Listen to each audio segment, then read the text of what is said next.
रोहित शर्मा के लेके मचल बा हाय तोबा।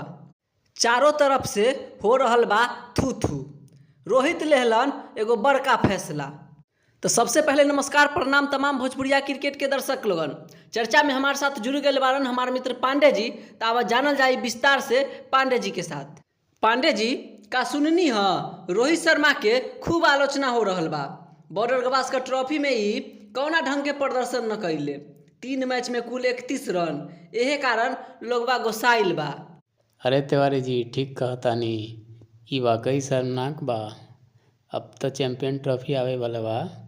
अगला महीना रोहित शर्मा के फॉर्म में आवल बहुत जरूरी बा। एहे से तो एगो बड़का फैसला ले बा। उ मुंबई टीम के बता देले बा रणजी ट्रॉफी खातिर प्रैक्टिस करे आवत बारन। वानखेड़े स्टेडियम में प्रैक्टिस सेशन होखे वाला बा। अच्छा, बढ़िया बात बा।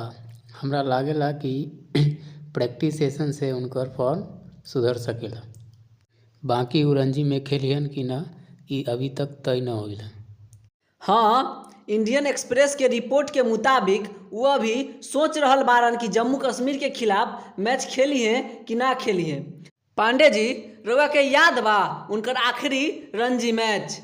अरे हाँ तिवारी जी, 2015 से 16 में मुंबई खातिर उत्तर प्रदेश के खिलाफ खेले रहलन।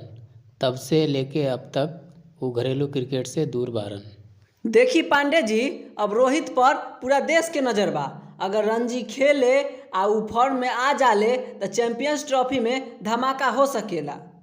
हाँ तिवारी जी, प्रैक्टिस सही ढंग से करस तो फॉर्म लौट के आ सकेला आ हमनी के भारत के जीत के उम्मीद बढ़ जाई।